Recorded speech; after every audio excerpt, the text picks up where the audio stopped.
मेरी माँ मुझसे बहुत नफरत करती थी कि अचानक कुछ दिनों से वह मुझे बड़े प्यार से अपने हाथ से खाना खिलाने लगी। फिर एक दिन मेरी माँ ने मुझे बहुत अच्छे से तैयार कर पिता के साथ भेज दिया और पिता मुझे जहाँ लेकर गए वहाँ मेरे साथ कुछ ऐसा हुआ कि मेरी रूह कांप गई। बाबा, हम कहाँ जा रहे हैं और कितनी दूर जाना है? बस पहुँचने ही वाले हैं। कितने घंटों से चलते ही जा रहे थे और एक सुनसान जगह। मुझे मत मारो, मुझे मत मारो, मेरा दोष क्या है?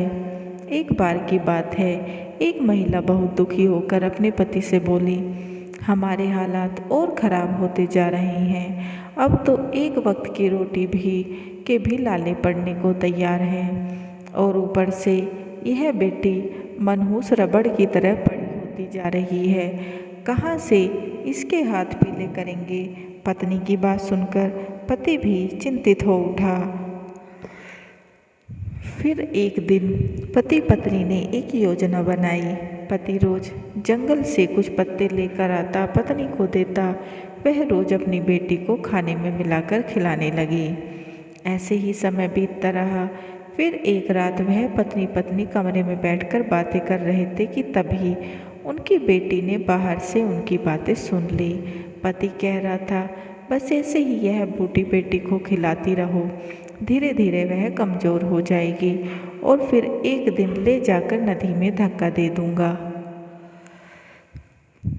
अगले दिन बेटी ने माता पिता को कुछ नहीं कहा। वह रोज की तरह ही रही, क्योंकि वह अपने माता पिता से बहुत प्यार करती थी। वह हर घर की हालत को समझती थी, इसलिए माँ बाप से कभी कुछ नहीं मांगती। लेकिन अब वह खाना कमरे में ले जाकर खाने लगी और सब्जी फेंक कर बस रोटी खा लेती। फिर अचानक एक सुबह माँ ने उसे जल्दी जगाया। जीवन में पहली बार उसे गले लगाया, बड़े प्यार से उसे अच्छे से तैयार कर अपने हाथों से खाना खिलाया। बेटी कुछ समझ तो रही थी। फिर उसने अपनी माँ से पूछा, अपने से दूर भेज रही हो क्या, जो आज इस बेटी पर इतना प्यार आ रहा है? माँ कुछ नहीं बोली, बस आंखें छलक उठी। तभी पिता एक लाठी हाथ में लेकर आ गए। माँ ने रोते हुए एक बार फिर बेटी को गले लगाया और पिता के साथ भेज दिया। बेटी अब समझ चुकी थी कि आज उसका अंतिम दिन है, लेकिन वह दिल की बहुत अच्छी थी। जाते जाते उसने माँ से कहा, माँ, हर जन्म में आपकी ही बेटी बनकर जन्म लूँगी। इतना बोलकर वह पिता के साथ चली गई। अब दोनों बाप बेटी घने जंगल की ओर जाने लगे कि तभी पिता के पैर में एक कांटा चुभ गया। वह चिल्लाते हुए वहीं बैठ गया। बेटी से बाप का दर्द देखा नहीं गया और उसने तुरंत पिता के पैर से कांटा निकाला और अपने दुपट्टे को फाड़कर पिता के पैर में बांध दिया। तब पिता बोला, बेटे, मेरे पैर को हाथ मत लगाओ, हमारे यहाँ बेटी बाप के पैरों को नहीं छूती। तब बेटी बोली, बाबा, मैं आपको दर्द में नहीं देख सकती। इतना सुनकर पिता की आंख भर आई, लेकिन उसने अपने आंसू छिपा लिए और थोड़ी देर बाद चलते चलते नदी किनारे पहुंच गए और बेटी को थोड़ी दूर पर एक पेड़ के नीचे बैठाकर खाना खाने को दे देता है। लेकिन वह खाना नहीं खाती और बैठे हुए पेड़ के नीचे हाथ से गड्ढा बनाती रहती है।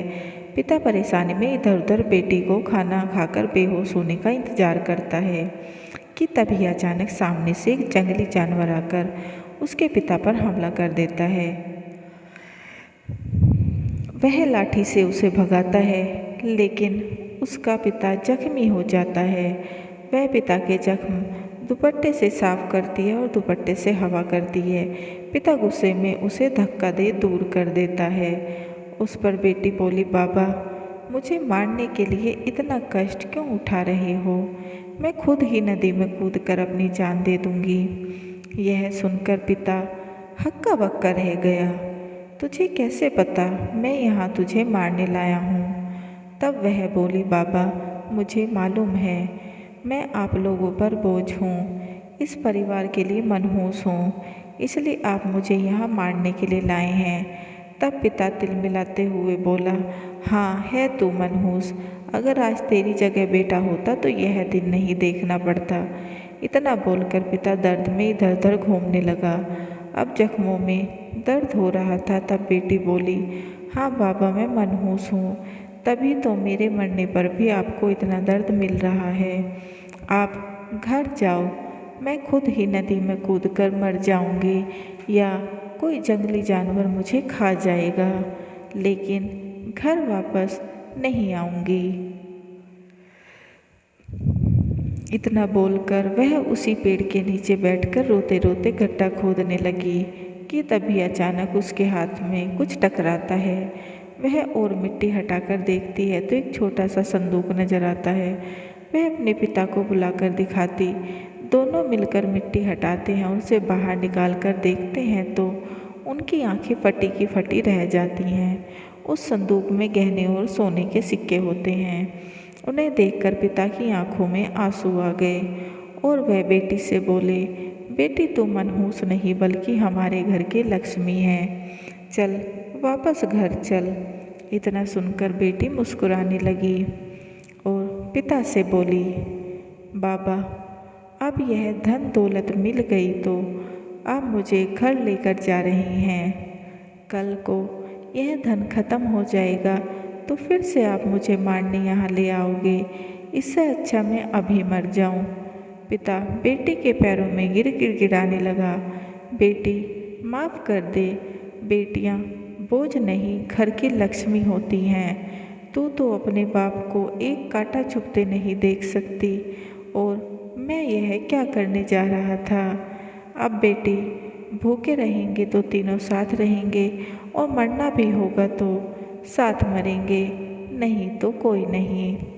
और रही बात इस दौलत की तो ये ले और बहा दे नदी में। इतना सुनकर बेटी पिता के गले लग गई और बोली, सही मायने में मुझे आज अपने पिता मिले हैं, नहीं तो मैं आपके सामने ही नदी में कूद जाती। ऐसा मत बोल बेटी, अब मुझे समझ आ गया। और दोनों बाप बेटी वापस घर आ गए और हंसी खुशी से जीवन बिताने लगे। कहानी कैसी लगी कमेंट बॉक्स में ज़रूर बताएं। चैनल को लाइक एंड सब्सक्राइब करना ना भूलें और बेल आइकन को ज़रूर दबाएं ताकि ऐसे ही अच्छी कहानियों के नोटिफिकेशन आपको मिलते रहें। Please guys support my channel. समाप्त।